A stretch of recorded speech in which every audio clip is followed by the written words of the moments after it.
Guys, क्या आपने सुना चीन की सबसे important military institution central military commission यानी कि सीएमसी में हाल ही में एक बड़ा बदलाव हुआ है। इसमें शामिल एक मेन सदस्य एडमिरल मियाओ हुआ, इनको उनके पद से सस्पेंड कर दिया गया है। ये जो न्यूज है वो 28 नवंबर को सामने आई है और ये चीन की रक्षा प्रणाली यानी कि जो भी चीन का डिफेंस सिस्टम है उसमें कुछ महीनों के अंदर हुआ एक और बड़ा झटका है। तो मियाओ हुआ कौन है, ये जो चेंज है इतना इम्पोर्टेंट क्यों है, तो आइए इस पूरे मामले को डिटेल से समझते हैं। तो जो मियाओ हुआ है और उनका जो महत्व है उसके बारे में अगर हम बात करें तो एडमिरल मियाओ हुआ एक मेंबर हैं द सेंट्रल मिलिट्री कमीशन यानी कि सीएमसी के। ये जो बॉडी है वो रिस्पॉन्सिबल है चीन की आर्म्ड फोर्सेस के मैनेजमेंट और ऑपरेशन के लिए। इसकी जो तुलना है वो भारत के आप चीफ ऑफ डिफेंस स्टाफ यानी कि सीडीएस और अमेरिका में जॉइंट चीफ्स ऑफ स्टाफ से कर सकते हैं। लेकिन चीन में जो सीएमसी का महत्व है वो कहीं और ज्यादा है, क्योंकि ये सीधे चीन की कम्युनिस्ट पार्टी यानी कि सीपीसी के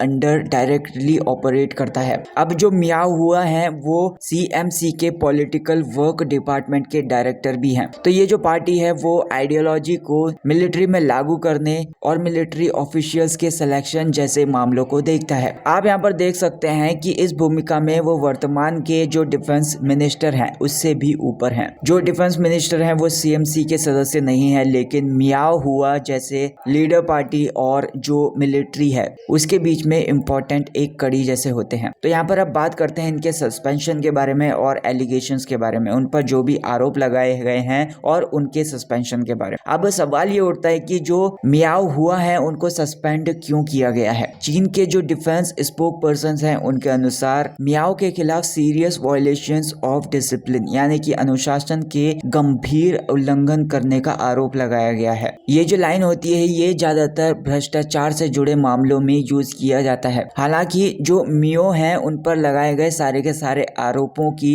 अभी पुष्टि नहीं की गई है, वे सारे के सारे अभी अनकन्फर्म्ड हैं। ये भी एक बहुत ही ज्यादा गौर करने वाली बात है कि जो मियाओ का सस्पेंशन हुआ है या फिर उनका जो निलंबन हुआ है ये उस टाइम पर हुआ जब चीन के डिफेंस मिनिस्टर डोंग जून पर भी भ्रष्टाचार के आरोपों की जांच करने की खबरें सामने आई हैं। इससे पहले उनके प्रीडिसेसर यानी कि जो भी पूर्ववर्ती ली शांगफू थे उनको केवल 7 महीनों के कार्यकाल के बाद अक्टूबर 2023 में हटा दिया गया था। अब ये पहली बार भी नहीं है जब चीन में इस तरीके के सीनियर मिलिट्री ऑफिशियल्स पर कार्रवाई हो रही हो। पिछले कुछ सालों में बहुत सारे ऐसे इंपॉर्टेंट अधिकारी थे उनको सस्पेंड कर दिया गया और पद से हटा भी दिया गया, जैसे कि डोंग जून और ली शांगफू का जो मामला था। डोंग जून जो अभी करंटली डिफेंस मिनिस्टर हैं उन पर भी भ्रष्टाचार से जुड़े मामलों की जांच की खबरें आ रही हैं। हालांकि ये जो चीन है उसने इन सारी की सारी खबरों को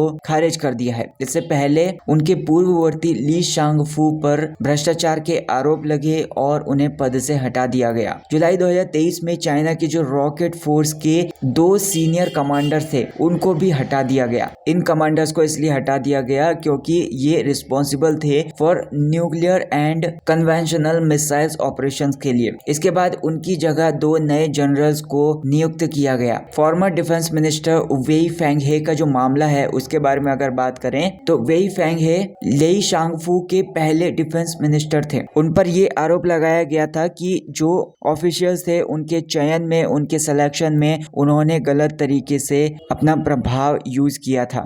उन्हें भी कम्युनिस्ट पार्टी से निकाल दिया गया था। अब करप्शन और शी जिनपिंग की जो स्ट्रेटेजी है उसके बारे में अगर बात करें तो यहाँ पर ये सवाल है कि क्या ये सारे के सारे जो मामले हैं वे केवल भ्रष्टाचार से जुड़े हुए हैं और इसके पीछे कोई बड़ी स्ट्रेटेजी है। चीन के जो राष्ट्रपति हैं शी जिनपिंग, उन्होंने 2013 में सत्ता संभालने के बाद से एंटी करप्शन कैंपेन चलाया है। इस अभियान के तहत जो भी सीनियर ऑफिशियल्स थे उनको हटाया गया। कई ऐसे एनालिस्ट हैं उनका ये मानना है कि ये जो कैंपेन था ये न केवल भ्रष्टाचार को रोकने के लिए था बल्कि शी जिनपिंग का अपनी सत्ता को मजबूत करने का तरीका भी है। हालांकि इन मामलों में एक दिलचस्प पहलू ये भी है कि जिन ऑफिशियल मॉरिशस पर कार्रवाई की जा रही है उसमें से कई शी जिनपिंग के बहुत ज्यादा करीबी माने जाते थे। अब एक्सपर्ट्स की जो राय है इस चीज को लेकर उनके बारे में बात कर लेते हैं। जेम्स चार, पहले हम बात करेंगे जेम्स चार के बारे में। तो जेम्स चार सिंगापुर के एस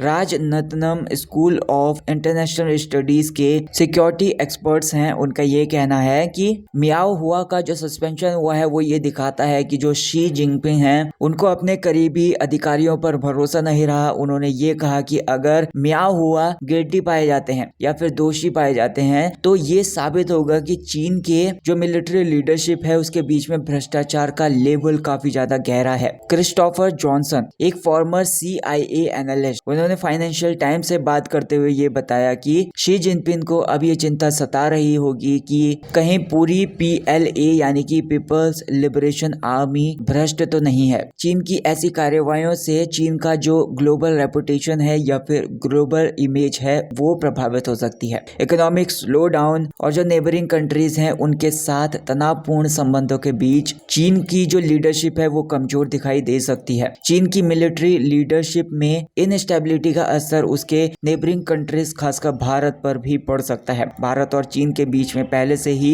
बॉर्डर डिस्प्यूट्स और ट्रेड को लेकर जो भी असंतुलन है जैसे मुद्दे पहले से ही हैं। चीन की जो इकोनॉमिक ग्रोथ है वो स्लो हो रही है और ऐसे में पॉलिटिकल इनस्टेबिलिटी का जो विश्वास है वो डगमगा सकता है।